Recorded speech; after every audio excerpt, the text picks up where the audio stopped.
I was elbow-deep in dishwater on a Tuesday night, scraping dried mac and cheese off plates, when my wife's phone lit up on the counter.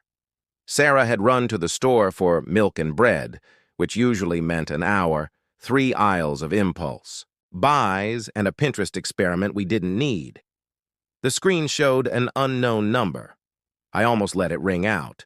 Last time I answered, I got trapped in a monologue about a cousin's cat, but something felt off. I dried my hands and picked up. "You left your underwear here again," a man whispered, amused. Then, soft and intimate, "I love you so much." I hung up. It wasn't a wrong number. The voice was familiar in a way that made my stomach drop. I stared at the little slab of glass like it might bite me. The kitchen looked exactly the same. Chloe's crayon masterpiece on the fridge, the grocery list in Sarah's tidy handwriting, but nothing was the same anymore. That night, Sarah slept like a stone. I didn't sleep at all. Testing the story over burnt toast the next morning, I tried small questions. What's your day look like? Work? Maybe lunch with Jen? Groceries? Casual. Too casual. Her eyes kept missing mine. All day I watched. Her new habits. Phone face down, late texts labeled work, explanations with just enough detail to sound true and not enough to verify. At homework time, her phone buzzed again. She called it Steve from scheduling. Steve, who treats Dijon mustard like adventure? Right. Chloe asked for help with subtraction. I watched my wife praise our daughter through a smile that looked perfectly real. That hurt worst of all. The receipts. When Sarah left for work the next morning, I started where I'd never looked, her purse. It was a black hole of receipts, and not for Target runs. Upscale restaurants I'd never heard of, lunches that cost what we spend on groceries in 2 days. Then the hotel slips, boutique places downtown. Some were signed by a man. His name hit like a punch. Marcus, my brother. In a drawer, a delicate bracelet hid behind sweaters, M+S, forever. I set it down. Before I threw it, the home office told the rest. Bank statements with regular cash withdrawals, transfers labeled personal expenses, then transfers to an account in Marcus's name, hotel, dinner, weekend. She wasn't just cheating, she was funding it out of our joint savings. The phone that night she showered. The phone stayed on the nightstand. Passcode? Chloe's birthday. Inside were deleted threads and a drafts folder Sarah didn't know still existed. I can't keep lying to him. I feel terrible, but I can't stop. Marcus, I think I'm falling in love with you. I put the phone back and went downstairs, pretending, to read the paper while my hands shook. Dinner and a performance Marcus came over that evening, waltzing in with a fancy Cabernet and his country club grin. Sarah's hug lingered a beat too long. She served the roast you love, and he praised the seasoning like a food critic.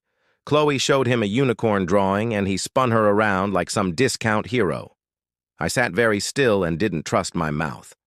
After bedtime, I cornered Sarah, in the kitchen. Yesterday, while you were at the store, your phone rang. A flicker. There. Then gone.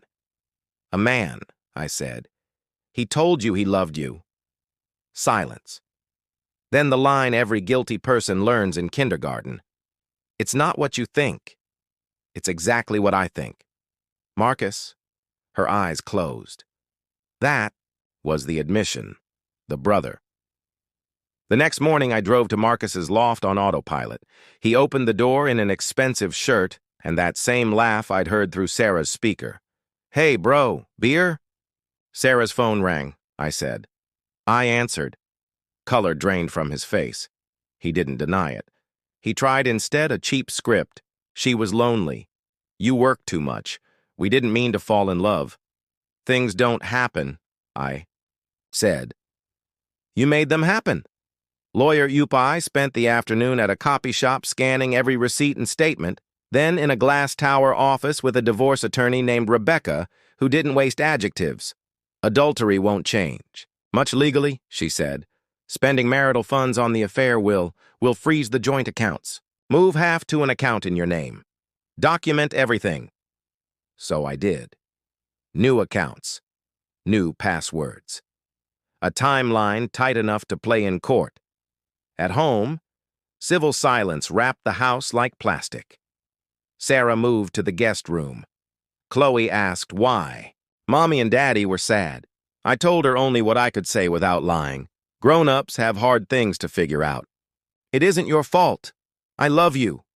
That won't change. The showdown.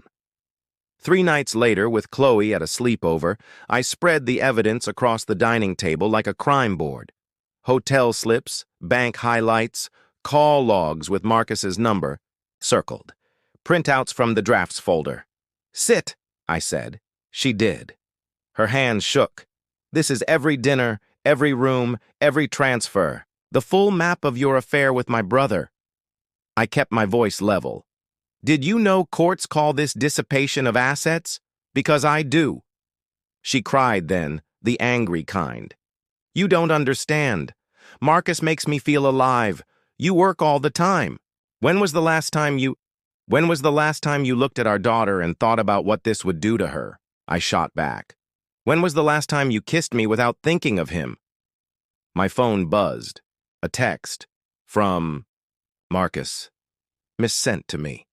I love you. No matter what happens with him tonight, that doesn't change. We'll figure this out together. I turned the screen so she could read it. The last mask fell. I want you out, I said, sliding a packet across the table. Rebecca's emergency filings and a temporary order that locked down the money and the house. Pack what you need. 2 hours. I'll have the rest delivered. You can't kick me out, she said, reaching for outrage like a blanket. I already did, I said. Where you go isn't my problem. Maybe Marcus has a suggestion. He's good with plans. After. There wasn't a slammed door ending. No screaming. No police lights. Just the slow scrape of a suitcase down the stairs and the smell of her perfume fading from the hall. I stood in the quiet and felt, for the first time in days, something like air in my lungs. Tomorrow would be lawyers and custody schedules and explaining too much to a 6-year-old with a stuffed elephant. But tonight, the house was still and mine and safe. I looked at Chloe's drawing on the fridge, unicorn over a castle, and promised myself 2 things. I'd build her a life steadier than the one that just collapsed, and I'd never ignore a ringing phone again.